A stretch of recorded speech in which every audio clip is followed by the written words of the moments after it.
We're joined right now from a man whose music is a long way from Broadway. His name is Frank Zappa, and Frank Zappa has been a major force, a major figure on the rock and roll scene for 12 to 14 years. He's the founder of a group called the Mothers of Invention, is noted among other musicians and has many fans for his fine guitar work and also for his introduction of theatrics onto the rock and roll stage. It's nice to have you with us, Frank. How you doing? I'm fine. How are you? Okay. You're in New York. You're based basically on the West Coast. You're in New York because you're going to be performing, what, for a week? Is that correct? Roughly a week. How's the city look to you? You don't come to town that often. Well, I haven't had a chance to see too much outside of the hotel room and the theater, but, you know, it's crowded. It's sort of drab. What about the vibes of the city? One would think that a guy who's as tuned as you might be might connect in an interesting way to New York. Well, speaking about vibes, it's a good thing you talked to me about the vibes of the city. I'm always very conscious of the vibes of a city, you know, and you could almost forgive the crowding and some of the odors and everything because the vibe of New York City is so vital. Yeah? Is that, you would describe it as a vital force? Yeah, it's a very vital sort of do you ever get off on watching the people rushing in New York? I don't think there's another place in the world where people are in a hurry will risk their lives to beat a red light. That's right. Across the street. That's true. Why On foot or in a car. Either way, and if you collide, then why do you figure That's is that how way? people get to meet each other in New York. Yeah, it's true. So have you been to Bloomingdale's? No. You haven't made any of the... I haven't had any of the really treasured experiences in New York City. I want to hear a little bit of your opinion on you've been a mainstay of the music scene for a long time. You have no intention of pulling out. What do you think of the disco sound, Frank Zappa? Well, you know, when I travel around the world with my rock and roll band, you know, I go to a lot of places all over, you see, and if you have the choice between staying in a hotel room or going to a discotheque, you usually go to a discotheque, you see. Right, so you have been in discotheques. Oh, I've been to very many discotheques, and it is my observation that they're just about the same all over the world. Mm-hmm. But what about the kind of music that is now being produced as a result of discos? It's the dancing same. Kind of music. What's your evaluation of it? Do you like it? Does it move you at all? It fulfills its function and is a necessary tool of the disco industry. Now, the disco industry has nothing to do with music, and it has nothing to do with dancing, but it does have something to do with getting lonely people together in an environment where they can sort of make friends with each other and then have recreation afterwards. But you say it has nothing to do with music. No, really. It doesn't. Why can you make a statement like that? I mean, it's supposed to be music. They sell the records in record stores and play it on your system. You could beg the issue and say that, yeah, well, if there's notes involved in it, yeah, sure, you can tap your foot to it, but let's be realistic. What is it all for? Just for getting people together in your... That's right, getting them together. Don't you find yourself moved by it? I don't mean emotionally, but physically. Isn't there something in the disco sound that makes you just kind of get with the music and flow along with it? I think just about any kind of music at high amplitude with the bass end jacked up is going to do something to your body. Yeah.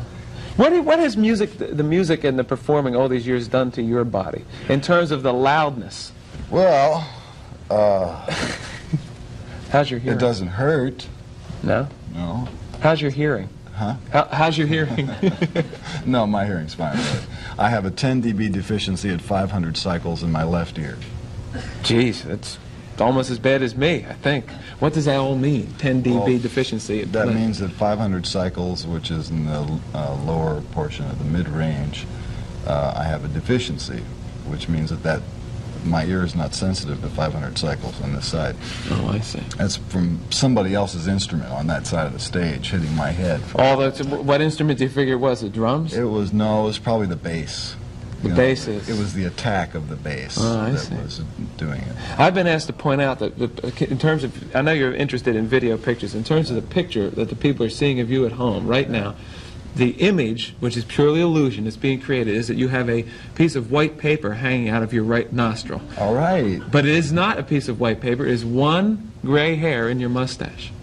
No, then you have to zoom in closer because I have more than one. I have probably about 5. How do you feel about those gray hairs, Frank? I love them. Check these over here. You got some in your...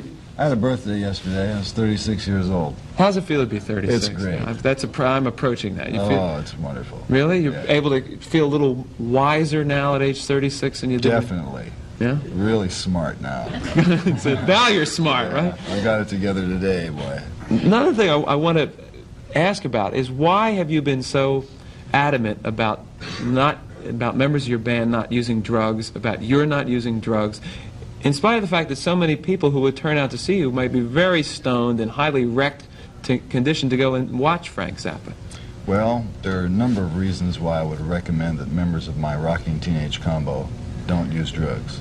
The first is unemployment. Because if there's one thing that police around the world like to do, is cause rampant unemployment of musicians by arresting them and taking them away for using chemicals which somebody has claimed at one time or another is going to be illegal, you see. Mm-hmm. And I do not like the idea of having law enforcement agencies impinging on my musical career by virtue of the fact that they will remove a necessary member of my group for using a chemical. Okay, I got that. I got that, but you yourself come out very strongly against using drugs. I don't use them. You don't use them? No.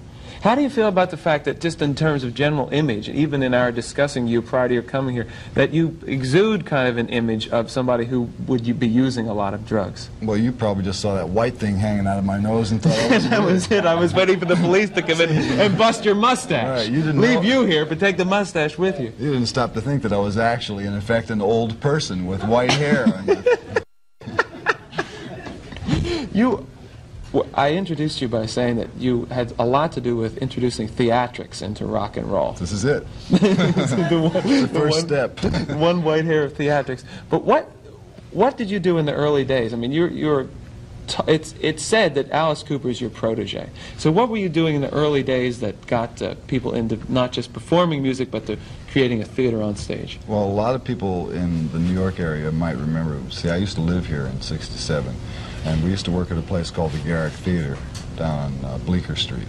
And we did 2 shows a night, 6 nights a week for about 5 months between Easter vacation and September in '67.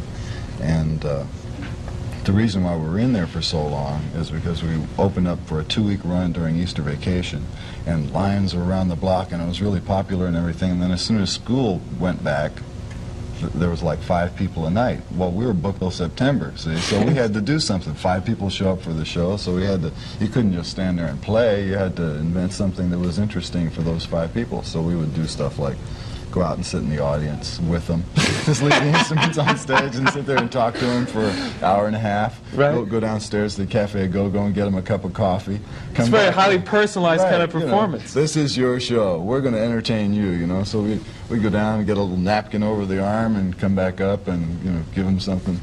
Sometimes there'd be 5, 10 people come in the audience. We'd say, hey, how would you guys like to do the show for us? We'd give them the instruments. We'd sit in the audience. That's crazy. And out of that grew the whole concept of just doing it differently on stage. A couple of things I want to show your fans. You know, we had a lot of calls when you announced that you were coming on the show today. People are really anxious to see you. This is Frank's new album, it's Zappa Zoot Alors, and you're also going to be performing at which theater now? It's at the Palladium, formerly known as the Academy of Music, December 26, 27, 28, 29. Should be a good gig. Yeah. I'll be floating in the ocean far away, or I'll you're going to miss it because we have a special event. Don Pardo. Do you know who Don Pardo is? The famous announcer, the voice behind the scenes. You'll see him live on stage at the Palladium. He's coming down. He's going to sing one of our songs. Don Pardo sings with Frank Zappa. They say life is strange. It's crazy. Frank, it's good to have you with us. Come back sometime again. Oh, sure. I'd like to talk to you some more. Once they got a white hair on the other side. Then it'll be a match set. We'll be back right after this.